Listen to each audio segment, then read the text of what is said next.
পরে অনেক বিএনপি যে সকল আমরা 5ই আগস্টের আগে যখন মাঠে ময়দানে আমরা আন্দোলনের ডাক দিয়েছি, আমরা এই গোটাপাড়া ইউনিয়নের আন্দোলনের ডাকে আপনারা সেভাবে সাড়া দেন নাই।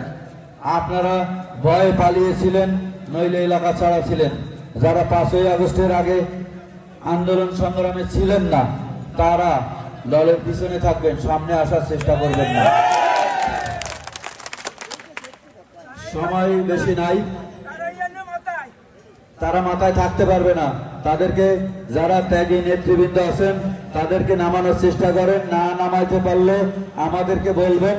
তারা কোনো অবস্থায় মাথায় থাকতে পারবে না। এটা আমার নির্দেশ না, এটা আমাদের দলের ভারপ্রাপ্ত চেয়ারম্যান তারেক রহমানের নির্দেশ যে 5ই আগস্টের পরে যারা দল করতে আসছেন 5 বছর তাদের পিছনে থাকতে হবে, আবার পরীক্ষা দিতে হবে, পরীক্ষা দিয়ে তারপরে দলের সামনে আসতে হবে। এটা আমাদের দলের চেয়ারম্যান জনাব তারেক রহমানের নির্দেশ। আমরা বোধহয় আজকে আর মাত্র 5 মিনিট আছে। আমাদের আজকের ইফতার মাহফিলের সভাপতি দু এক কথা বলবেন, এরপরে দোয়া হবে। আপনারা সবাই রমজানের মাস, রহমতের মাস, আমাদের নেত্রী বেগম খালেদা জিয়া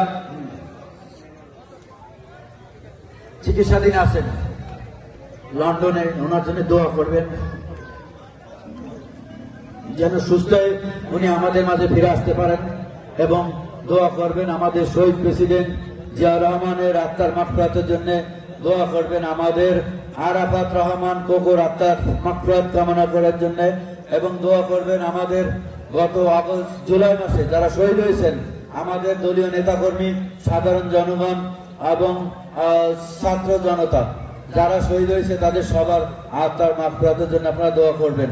আপনারা সবাই ভালো থাকেন, সুস্থ থাকেন, এবং আগামীতে একটি বাণী কিন্তু আমাদের তারেক রহমান আপনাদের মাঝে বারবার দিয়েছেন যে আমরা কোনো অবস্থাতে কোনো অন্যায় করব না, অন্যায় কাজ করব না, অত্যাচার জুলুমের, আর যারা আমাদের নেতাকর্মীকে অন্যায়ভাবে অত্যাচার জুলুম করেছে তাদের বিচার আইনের মাধ্যমে আমরা নিব, কিন্তু কেউ আইন হাতে তুলে নেবেন না।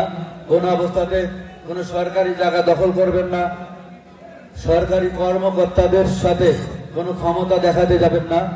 যার যার জায়গায় থেকে দলের কাজ করবেন, জনগণের খেদমতের জন্য কাজ করবেন। আপনাদের নেতাকর্মী যারা আছেন তাদের কোনো ব্যবহারের কারণে কোনো সাধারণ মানুষ যেন কষ্ট না পায়, সেই ব্যাপারে আপনারা খেয়াল রাখবেন। এটি আমাদের নেতা জনাব তারেক রহমানের নির্দেশ। আপনারা আমাদের